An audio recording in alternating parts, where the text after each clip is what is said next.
Assalamualaikum warahmatullahi wabarakatuh. Perkenalkan, nama saya Novian Abdul Aziz, peserta Latsar kelompok 4 angkatan 9 CPNS Pemkab Kabupaten Pati 2019.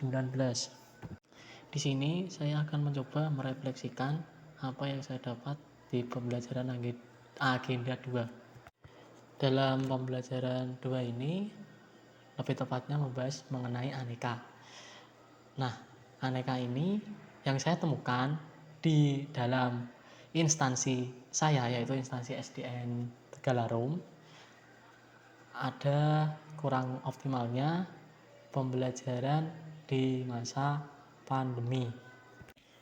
Bukti pembelajaran dari yang kurang optimal tersebut, kenapa saya bisa mengambil hal tersebut, karena hal tersebut dibuktikan dengan beberapa kasus yang saya alami sendiri sebagai guru kelas. Yang pertama, saya mengajar di kelas 5, lebih tepatnya di 5B. Nah, setiap saya mungkin melakukan pembelajaran, itu anak-anak ya saya rasa kurang optimal aja sih menurut sayanya yang menyampaikan salah atau anak-anaknya yang belum paham.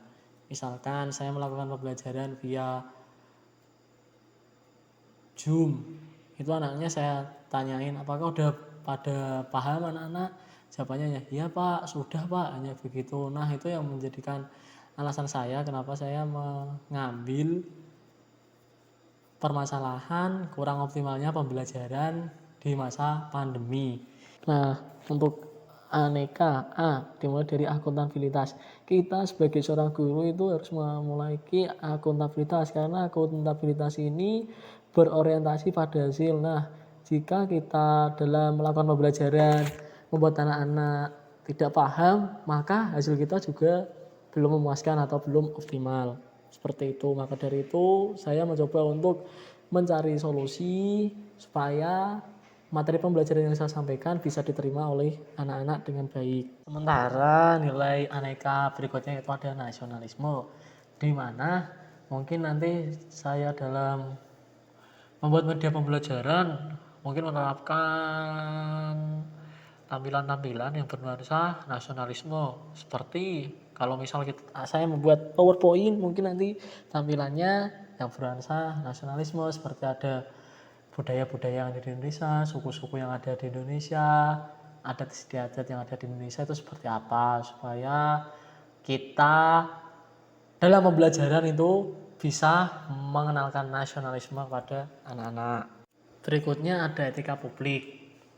Mungkin di dalam melakukan pembelajaran kita memberi contoh yang baik kepada peserta didik, mulai dari mungkin cara berpakaian, cara berpenampilan, kemudian cara saling menghormati, saling menghargai, supaya kita sebagai seorang pendidik ini bisa menerapkan etika publik yang baik dan juga bisa memberikan contoh langsung kepada peserta didik kita.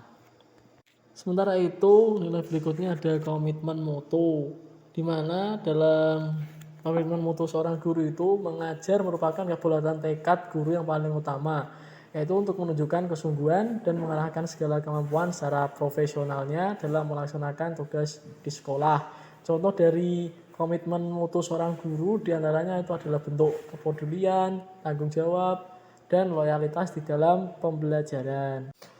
Dan nilai aneka yang terakhir yaitu ada anti korupsi, dimana kalau di luar sana korupsi itu adalah perbuatan yang kurang baik karena dianggap memperkaya diri sendiri.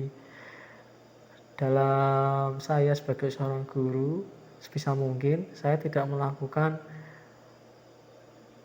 korupsi, yaitu korupsi waktu, karena kita sebagai seorang pendidik waktunya itu udah ditentukan, mulai mengajar dari jam segini dan berakhir sampai jam segini. Jadi kalau kita tidak sesuai dengan waktu yang ditentukan, maka peserta didik kita seolah-olah dirugikan oleh kita. Nah, kalau kita bersifat seperti itu, maka kita dianggap telah melakukan korupsi. Nah, demikian yang dapat saya sampaikan. Apabila ada salah kata, mohon dimaklumi. Wassalamualaikum warahmatullahi wabarakatuh.